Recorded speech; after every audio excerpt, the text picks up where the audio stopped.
Half-brothers threatened to sue me over $16K. It costs them $158K and possibly their parents' marriage. When I, 25 female, was 3, my grandparents passed away. They set up a savings account in my name. The account was meant to be accessed by me when I was 21. At that point, it contained just over $300K. My grandparents left me a letter saying they would like me to share the money fairly with any other Smith-Jones children, meaning my full siblings. Dad's a Smith, Mom's a Jones. By fairly, they meant that they wanted me to assess the situation and judge for myself what was fair. I never had full siblings, but I have 2 half-brothers, Mac and Joe Smith, who are dad and stepmom's kids. Due to the specific wording my grandparents used, I legally never had to give Mac or Joe any money. However, I see Mac and Joe as my brothers, and as the money came from our grandparents, I felt that the fairest thing would be to assign each of us $100K, so we all got an equal-sized lump sum, and I figured that when Mac, the youngest, turned 21 and took his $100K, we could split any remaining money. When I turned 21, Dad suggested I buy a house with my $100K. I found a place I loved, but it was $130K and I couldn't get a mortgage, so Dad said I should borrow $30K from the account. I did, figuring I could pay it back before my brothers turned 21, and I have been repaying it. The account should be at $208K right now, but due to me withdrawing and then repaying that money, it's at $195K, so I still owe $13K. Joe turned 21 recently, and as I was giving him his $100K, Joe noticed that there was less in the account than there should be. I explained and said I was going to put it all back before Mac, now 19, turns 21.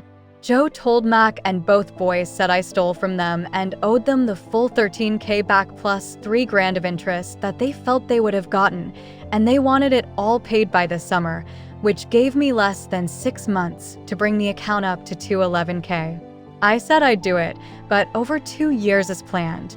The boys then wrote up a contract to that effect.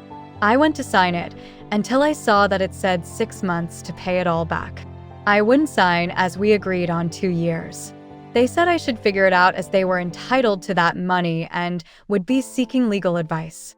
Later that day I got an email, clearly written by them, saying that they intend to sue me for the $16K, plus whatever is currently in the account, and additional damages and emotional distress on top of that. At this point in time, I'd given Joe about $50K of his $100K because he wanted it in installments. I responded that legally, they were never entitled to any of it, and given their attitudes, I'd say they've already received an amount I deem fair, so that $50K was all they were getting. I then got a barrage of texts, calls, and emails yelling at me for going back on our deal. I blocked them.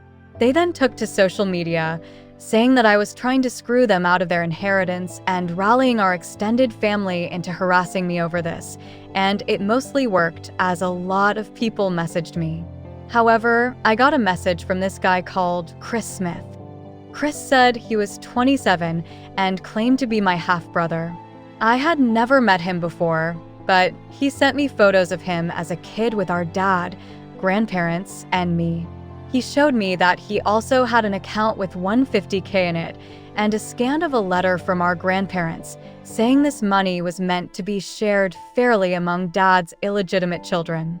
Chris also told me we have another half-sibling who is 18. He'd been looking for me for a while, but only found me when Dad shared Joe's post which had me tagged.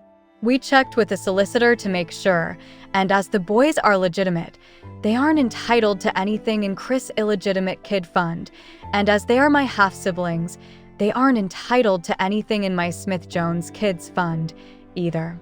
I sent the boys a letter formally telling them to back off, stop posting about me online, and enjoy the $50K because it's all they're getting. The day they received the letter, Chris got a PM from Dad asking if the boys can have some of Chris' fund. Chris also said no and told Dad we'd met. I told Mac and Joe about Chris and our other half-sibling with Chris' permission. So it looks like my grandparents, knowing about Chris before they passed, set up two funds. One for the kids Dad had with my mother, who was still his wife when they passed, and one for children born out of Dad's affairs, presumably to make sure no one tried to screw anyone else over out of hurt feelings. I'm getting a lot of shit, but holding firm on my decision.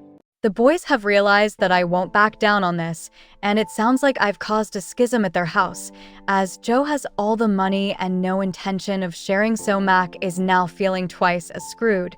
Plus, stepmom apparently did not know about the other half-siblings, or that my half-sister was born after she and Dad got married, and she's made Dad move into a hotel. It sounds like Dad is looking for a long-term living arrangement outside of the family home, because it looks like she is not letting him move back in. Dad is begging me to reconsider, but honestly I'm done with all of them except Chris and my sister.